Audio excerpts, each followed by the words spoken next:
Diocese.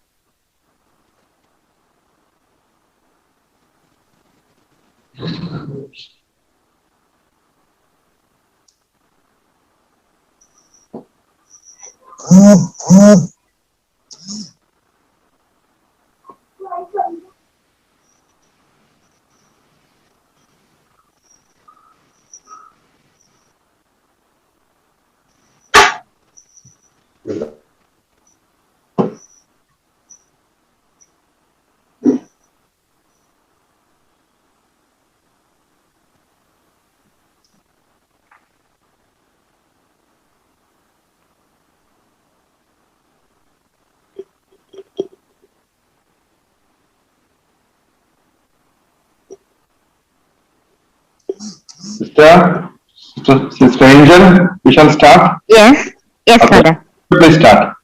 Okay. A very good morning to all.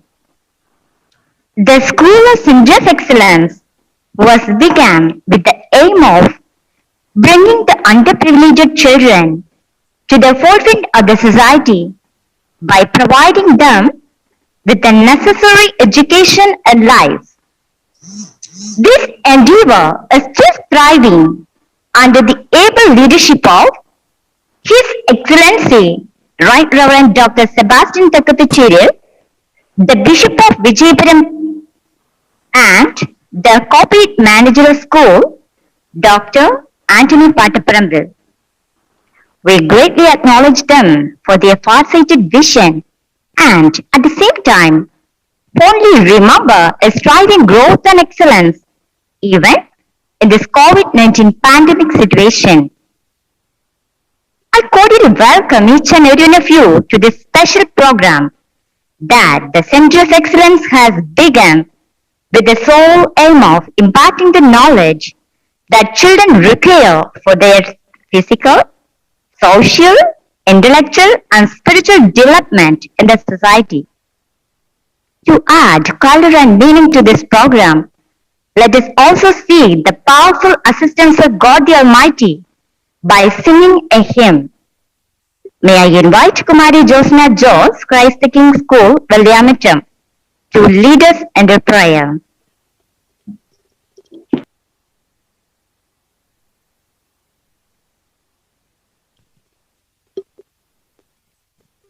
Josna, please start.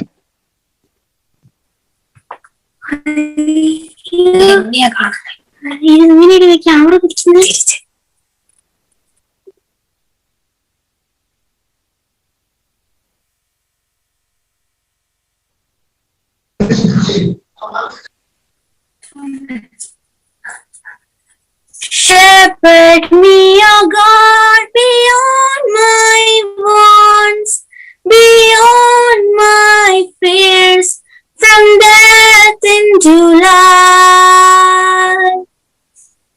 God is my shepherd, so nothing shall I want. I rest in the meadows of faithfulness and love. I walk by the quiet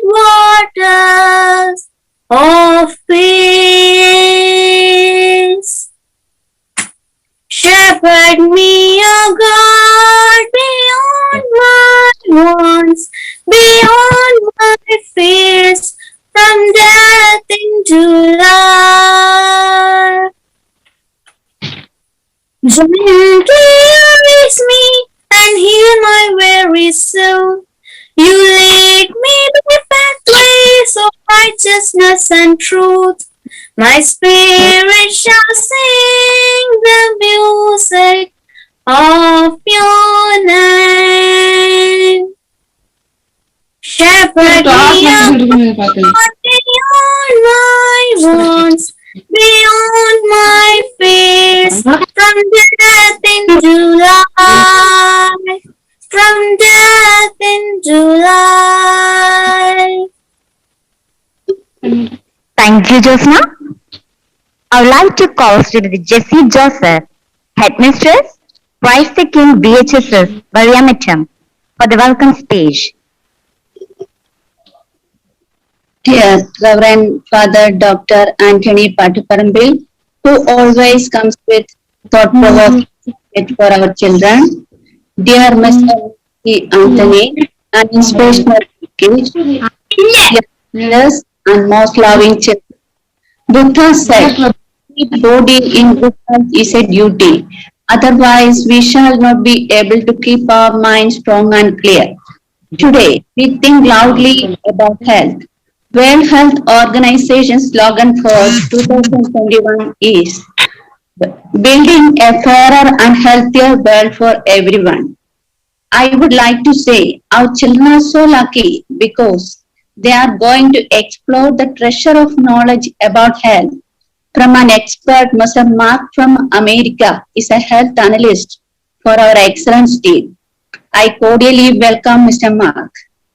Our manager, Reverend Father Anthony Patuparambil, the priest who dedicate his vision and mission for our children. Welcome to you, Father, for this wonderful time. Dear teachers, we recognize your efforts and presence. I welcome you for this amazing session. Dear children, the world follows you because you are the leaders of the world tomorrow. With immense pleasure, I welcome you. The parents, the members of family, welcome you all. Thank you. Thank you, Jessima. According to the World Health Organization, health is a state of complete physical, mental, and social well-being, and not merely the absence of disease or infirmity.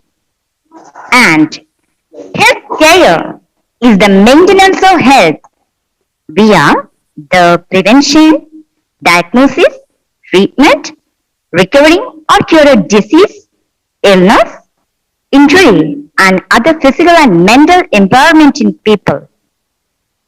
Above all, good health is a prerequisite for participation in a wide range of activities, including education and employment. Today, in our midst, we have Dr. Marty Anthony, an American healthcare analyst in the field, especially in the time of COVID pandemic. His inputs and expertise in this situation would be more important and helpful to us in dealing with the current scenario. Now, I invite Dr. Marty Anthony to enlighten us more on health and health care. Sir, please.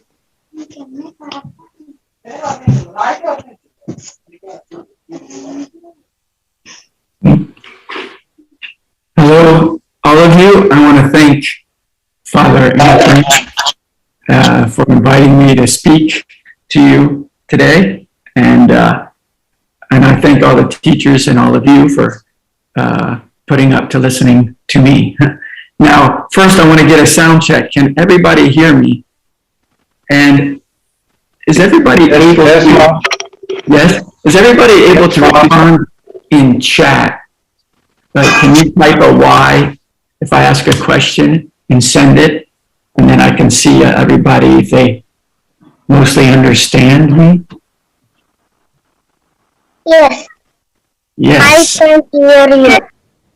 So if I ask like a simple question, just hit Y and send, and then I know if you're understanding what I'm saying. I know my English is American English, and it's difficult sometimes to understand me.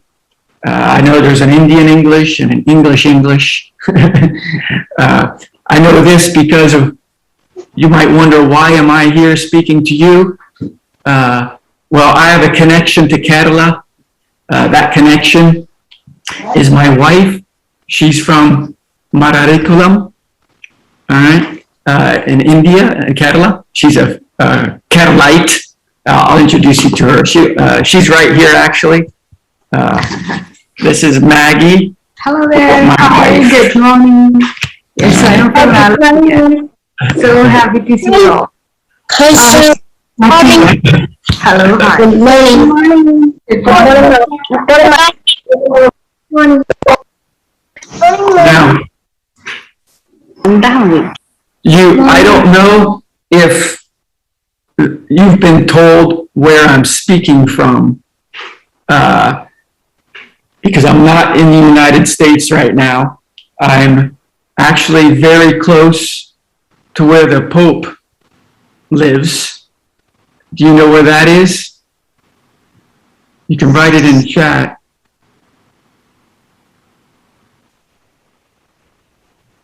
No response. Where does the Pope live? Sorry, it's Vatican? Yeah, Vatican. And what? And the Vatican, very good, is close. Is in what country, or circled by what country? Because the Vatican is its own country, but it's in a certain city. Italy, very good, Italy. Yes. So I am in Italy, speaking to you 3.5 hours earlier than you,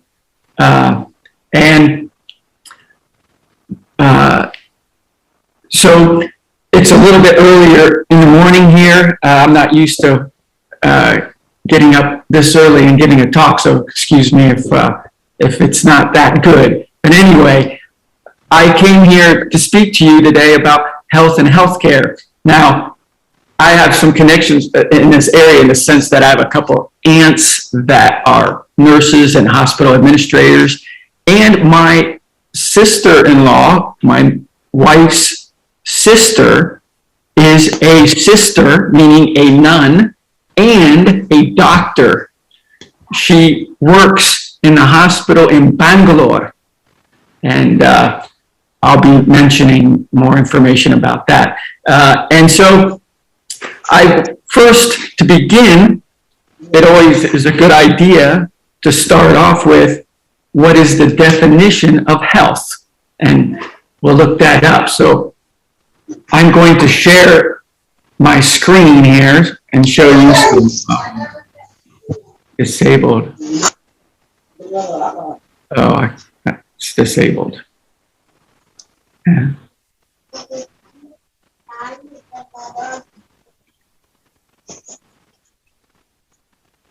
I had planned on having a screen share here. It says it's disabled. Is there a way the host can enable that?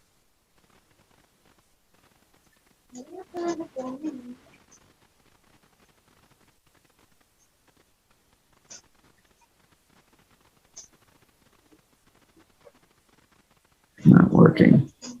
Okay, yeah, some. That's I don't know. Yeah, the host who's hosting this, can you enable screen share for myself?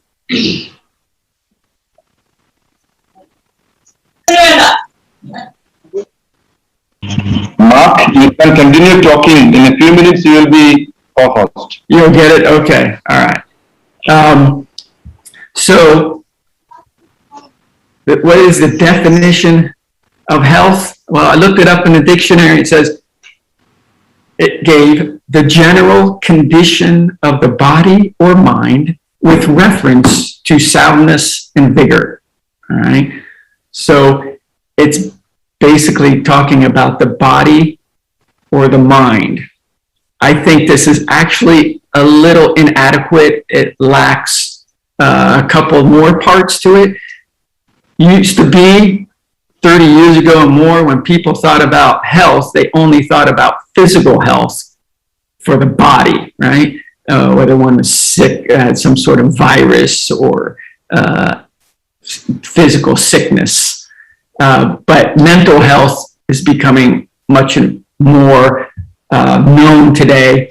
And these both are connected to our bodies, actually, but there are more areas than that. I think it would have been better if they would have added intellect and spirit, meaning the general condition of the body, mind, intellect, and spirit with reference to soundness and vigor.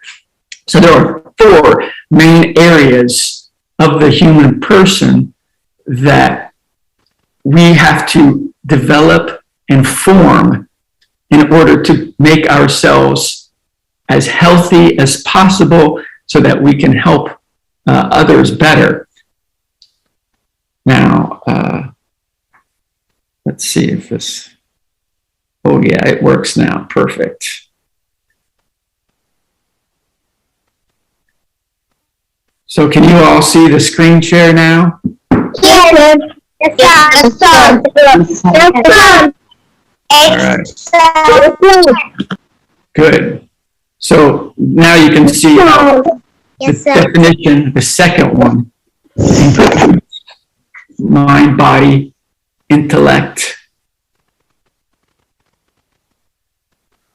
and spirit right here. Mind, body, intellect, and spirit. All right. Now,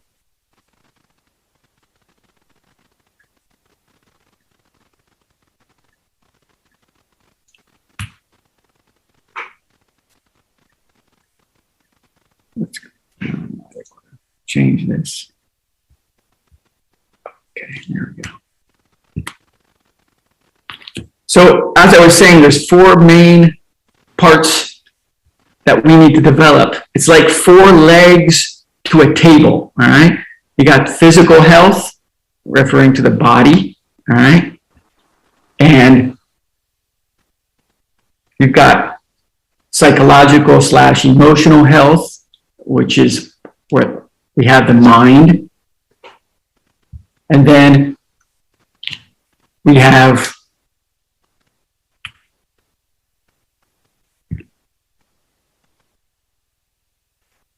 the intellectual health for the intellect.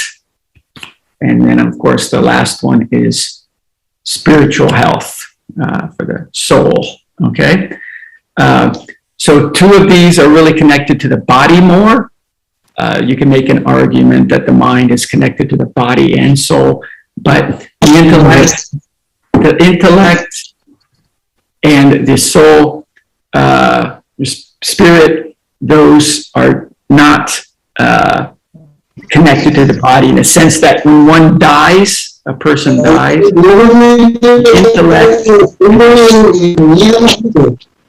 the intellect and the spirit are actually connected more to the soul. So those go with you after you die. So that makes those actually even more important to us. And emotional, psychological health. Okay. So now, and I was going back to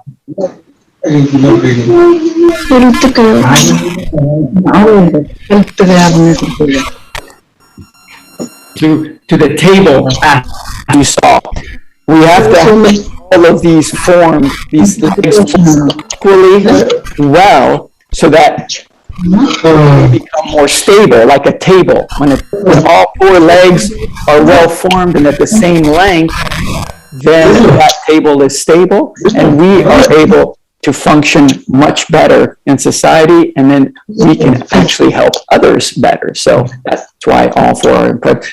Healthcare, you have basically 2 areas of healthcare here. You have preventative healthcare, which is often neglected for the most part, and there's many reasons for that. And you have clinical healthcare. Preventative healthcare is doing things to help you from getting sick in the first place, all right, which is very, very important. Clinical health care is the health care you received after you get sick or injured so that you become well again. I'm going to focus here on preventative health care, because this is more important to us because it will help you not get sick in the first place. Anything you do to avoid getting sick, remain healthy. We develop each leg of the table so that each one is formed well, so we are well balanced. If the table has one or more legs not developed, that person will not be able to function at a high level and won't be able to help others as much as either. And as I said, it's often neglected. Why is it often neglected? Well, there's not a lot of money in this, okay? That's how you have to understand how these things work. I know as you get a little older here, you'll be able to see this even better, but it's good to recognize this now, that the ones who are promoting so-called health or health care, well, they really make a lot of money on people getting sick. So that's why it often gets neglected, and we need to focus on that more. You have clinical health care. Okay, this is the health care you receive after you get sick or injured. And I believe there are basically two types of theories on this in the sense of, or practices. You have I've divided it up to Eastern and Western medicine. Okay, what does that mean? Well, you're in the East, all right, India. You often, actually the whole world did more than 150 years ago. The whole world was actually more in the terms of using natural remedies, homeopathic remedies. Like in India, you have Ayurveda, or other natural medicines and techniques. Each one, Eastern medicine has its positives and negatives, and Western medicine has positives. Okay?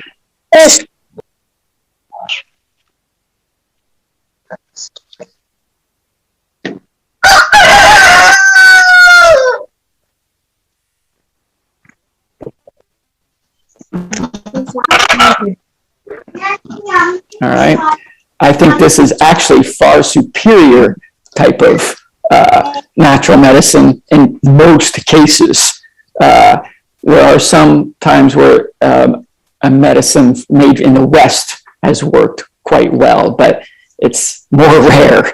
And I would like to give you actually an example of this, because Maggie, my wife, had a neighbor in India who benefited greatly from this when Western medicine did not have a clue how to heal this person. So I'm going to let her tell the story because she has firsthand knowledge of this, and this, I think, has more impact. So she's going to speak to you now on that.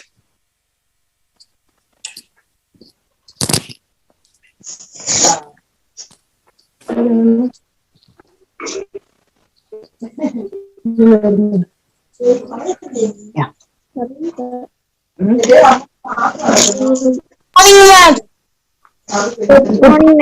morning, everyone. Good morning. What are you doing? Good morning. So happy to see you guys. I'm so happy to be with you this morning. Good morning, everyone. Mark was talking about this experience that I had when I was a teenager. I was in my early teens, actually. And one of my neighbor, he was completely paralyzed. And we're talking about maybe he was in your age, I believe, and he was completely paralyzed. And the allopathic doctors actually said, well, he will be paralyzed for his life. So his mother, she did not have any chance. I mean, she didn't have any money actually to take him to a doctor, or she didn't have any money whatsoever to take him to an Ayurveda doctor whatsoever. And what she did was she consulted a local doctor, and this local doctor suggested a bitter gourd is one of the main, like an absolute solution for him to be healed. So what his mother did was, she actually squeezed the bitter gourd, practically squeezed the of the bitter gourd, and was giving him morning, afternoon, and evening, morning, afternoon, and evening, for about a month continuously, constantly. And the result was actually miracle. It's a big miracle, a great miracle. After about 1 month taking bitter gourd, squeezed the pulped bitter gourd, after taking continuously for about a month, he was actually completely healthy. And not just that, not just he was healthy, he also became very intelligent. He was, before his health, before when he was sick, he was actually not that intelligent. He was actually an average student in his school, but later on, he became healthy, completely healthy, and also he became really intelligent. So the result was he was able to continue his studies he was in great remarks, and now he is actually a government employee who getting higher salary pay. He's getting high salary payment and so and so.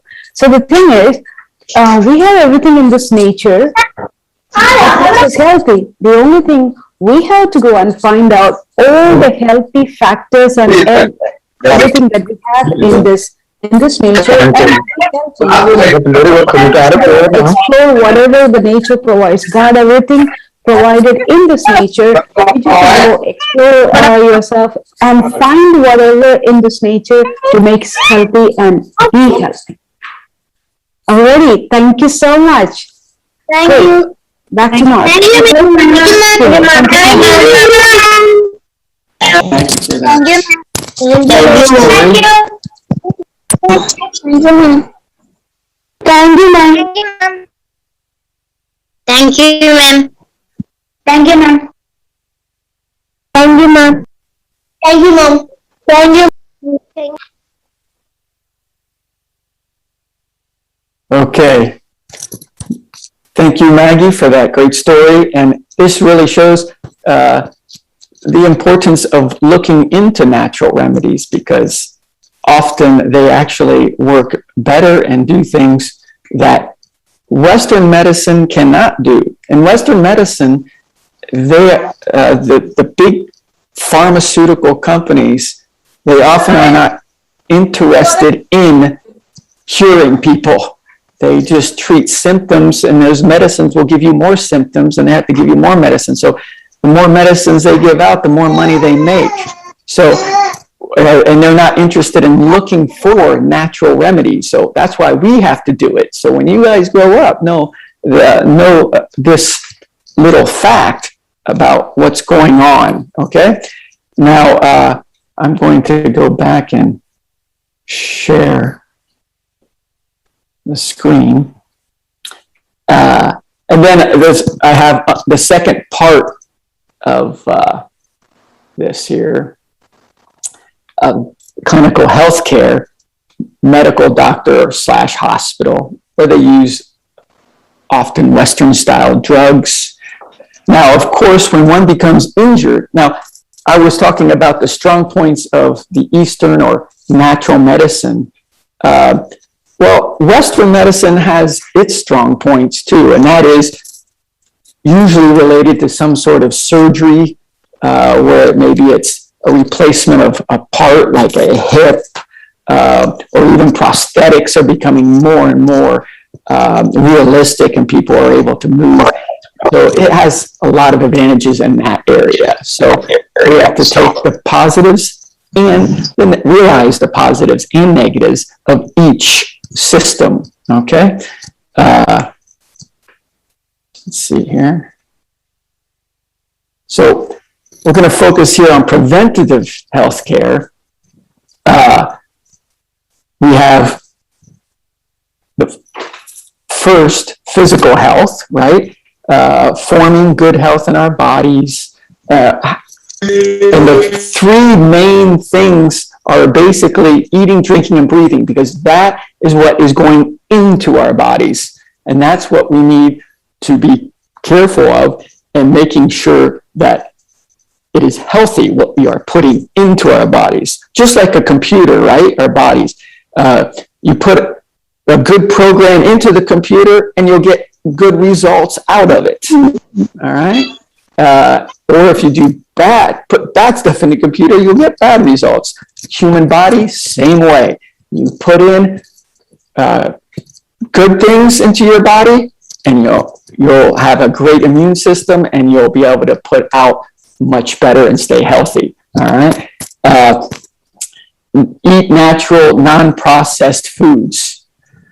In India, you eat much healthier than people in the West, but I noticed that some things are entering into India from the West, which are not that good. For example, sodas. Drink good water, but stay away from sodas. Very unhealthy, especially during eating. If you drink a soda during eating, your digestive system does not function nearly as well because of the carbonations, and it's also full of sugar. And if you drink the diet stuff where they say no sugar, that's often worse for you. So just a little bit of information on that. And then oxygen, right? The third thing. We're breathing in oxygen, okay? And our body's immune system stays at a higher level when we breathe in 20%. The air should contain around 20% oxygen when we're breathing. Unfortunately, today, in the cities especially, where they produce a lot of pollution from cars, factories, and often the air quality is not as good, and the oxygen levels drop. And that also, over time, can cause one's immune system to be weakened and then to get sick.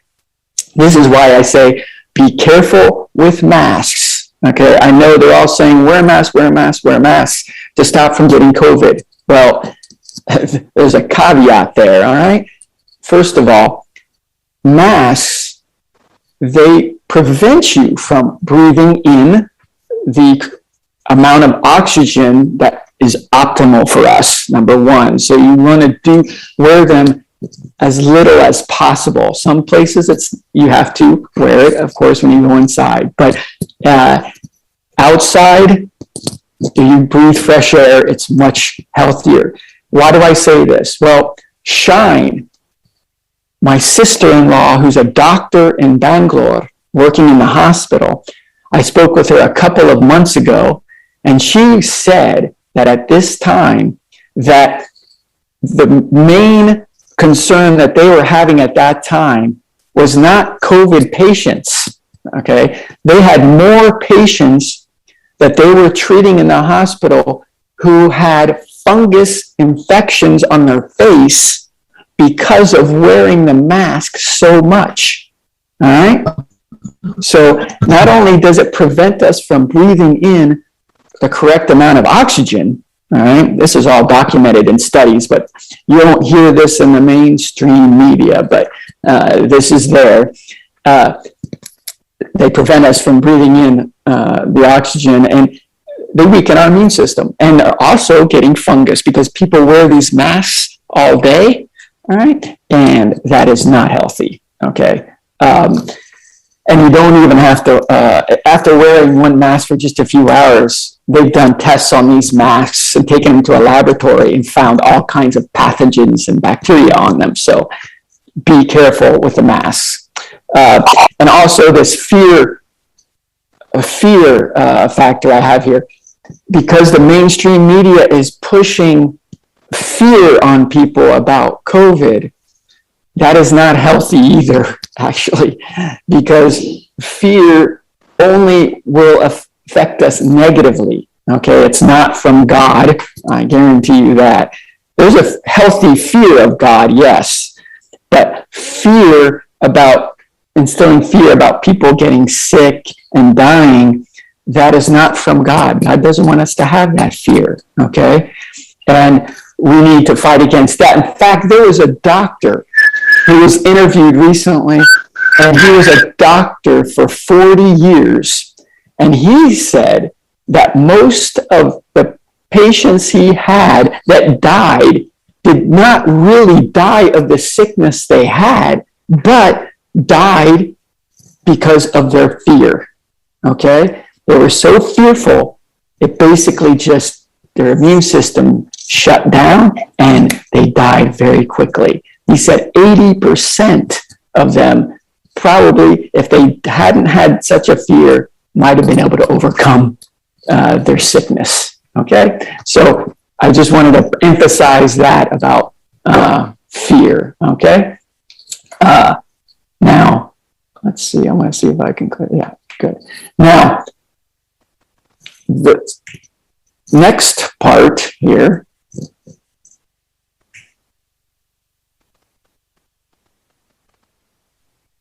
is number 2 leg of the table, psychological/emotional health, okay?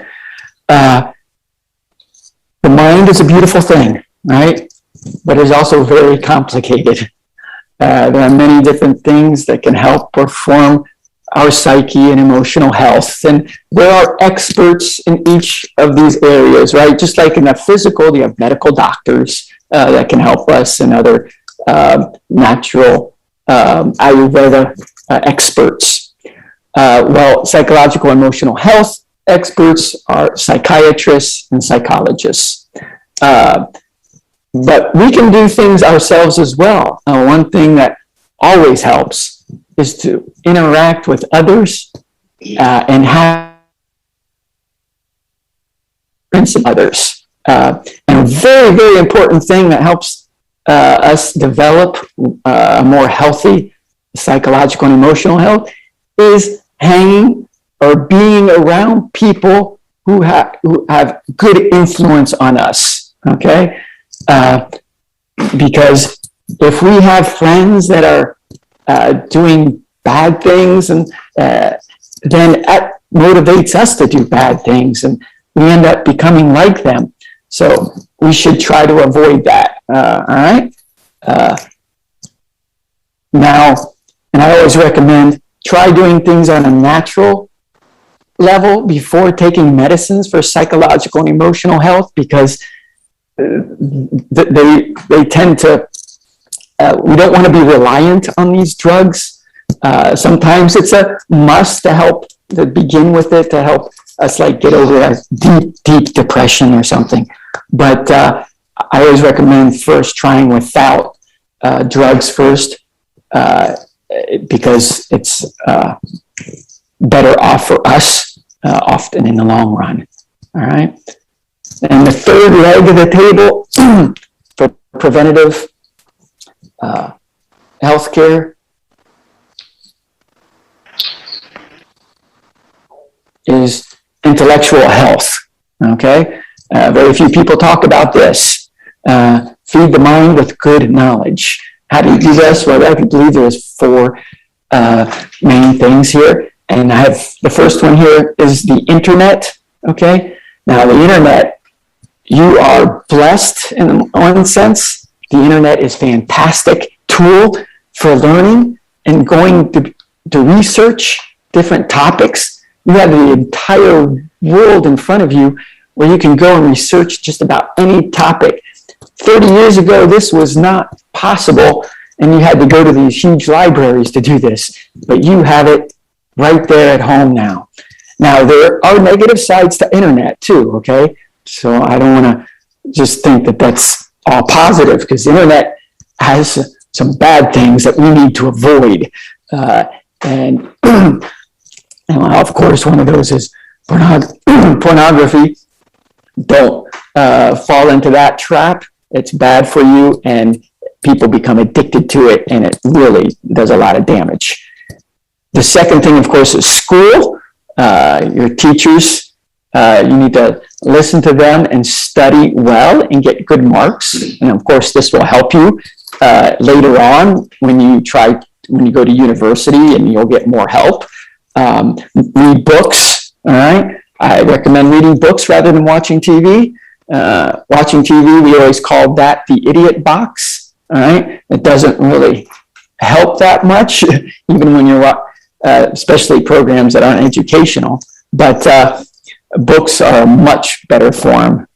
And then you have elders. Elders, of course, have a lot of wisdom, okay? They've lived a full life, and they can teach you a lot, all right?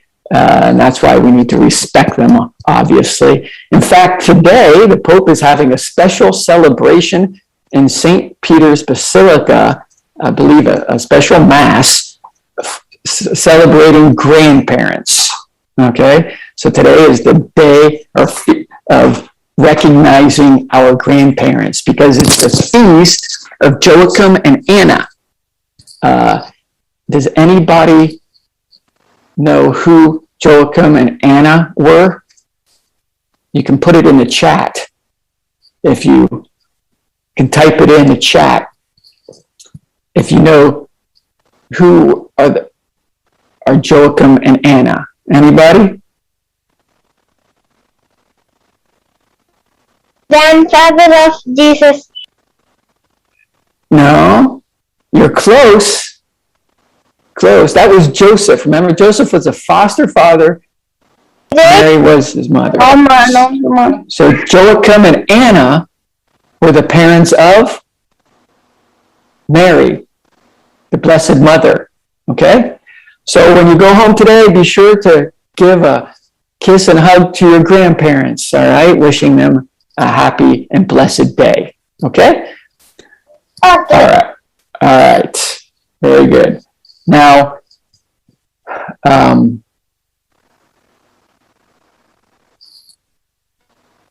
see, I'm going to share back here, and we will go to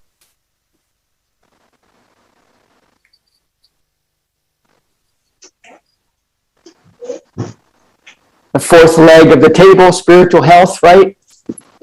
We need to form our spiritual health just as much as the other three, okay?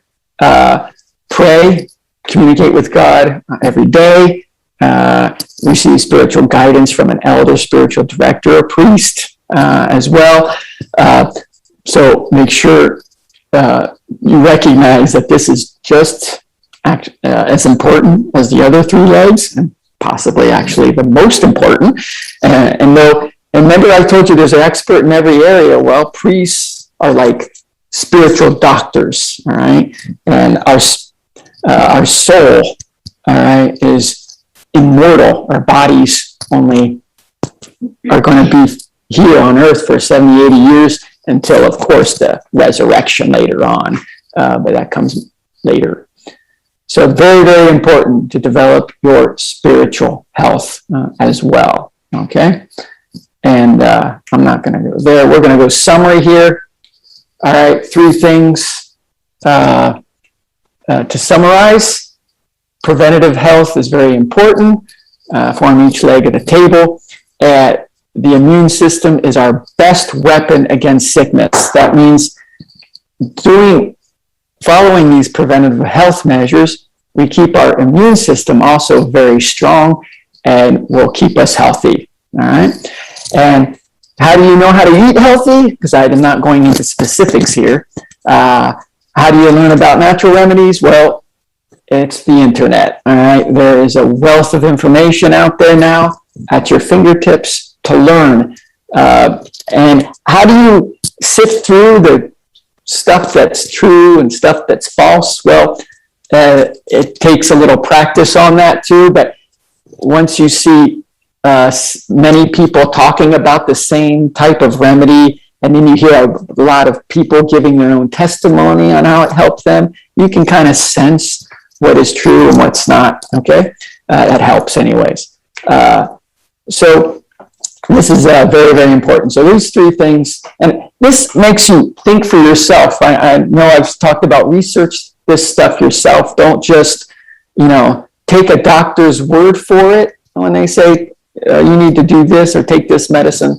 Well, you have the ability now to do your own research, because no one is more interested in your health than yourself. Well, your parents are too as well. But the doctors, they are actually paid by the pharmaceutical companies, who are not really interested in your health all that much. Okay, so be sure to make sure that you study yourself and research yourself. You'll be a lot better off in the end. All right. So I was going to say, well, does anybody have any questions? You type it in, but we are close to the end time of this talk. Does anybody see who's behind his left shoulder here? Do you know who that is? Michael. Very good, Saint Michael. The archangel, right? His name Michael means who is like unto God. All right. So I want to thank you all for listening today, and I wish you all the good fortune, good studies, good health. All right.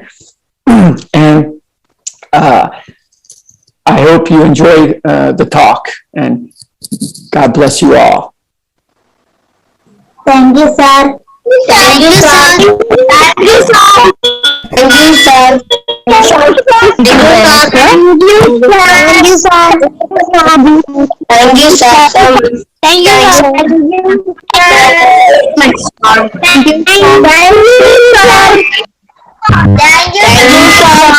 you, sir. Thank you very much, sir, for your valuable information on health and healthcare. It will definitely help us in future. Now, I'd like to call Mr. Febin K. Freddy, in charge of Center of Excellence, Vijayapuram, for the vote of thanks. Thank you, sister. Good morning to all. Honorable Chief Guest of the event, Dr. Mark T. Anthony, respected Corporate Manager, our Father Anthony George Pattaparambin, and all the dignitaries and my dear knowledge seekers. It's my privilege to have been asked to prepare a vote of thanks on this occasion. On behalf of School of Center of Excellence, I extend my most sincere thanks to Almighty God for making this event a resounding success. I extend my hearty vote of thanks to our Chief Guest, Dr. Mark T. Anthony, who spared his valuable time to grace this occasion. For sure, your words will influence many blooming minds to change and adapt into a new healthy lifestyle. And I also thank you, Mrs. Mac T. Anthony, for sharing your valuable information. And thank you, Doctor, for reminding us that prevention is better than cure. And also for the positive life suggestions. Actually, I would like to call it as a miniature life improvement package. Thank you, Doctor, for that. And I would also like to extend my sincere vote of thanks to our corporate manager, our Father Anthony George Pattaparambin, for providing all these facilities and scaffolding in the path to success and excellence. I would like to thank all other speakers, teachers, anchors, and all those people who work hard to make this event a success. Our sincere gratitude goes to all the parents and the well-wishers for your rock-solid supports. Last but not least, a big thank you to all the students, the rising knowledge seekers who made this event a meaningful one. we value more than anything, and every moment you stay in this temple of learning will be the step towards your success. Thank you all. Thank you, sir. I was just notified that we have some more time, like, I don't know, 10 minutes or so for questions. If I'm able to answer any questions, if you want to type them into the chat or speak them.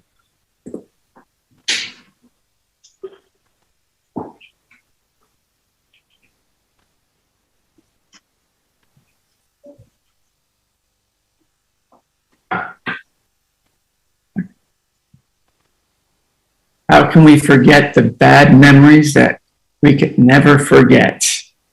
That's an excellent question. And that even your experts don't have definitive answers for that. The bad things, but one thing that helps though, is to always remember that no matter how bad of an event that we went through, that God will take that event and he will bring good out of it in the end. Okay? And another saying that is often used is, whatever does not kill us makes us stronger, right? So that in the end will make us stronger as well. And in the end, God will take that event and he'll bring good from it. We may not see it at the time or soon after because we're so affected emotionally about the event, but I assure you, in the end, God will bring good from it. Okay. All right. Well, that's all. And they're going to close now. Thank you. God bless you all. Thank you, sir. Thank you, sir. Thank you, sir. Thank you, sir. Thank you, sir.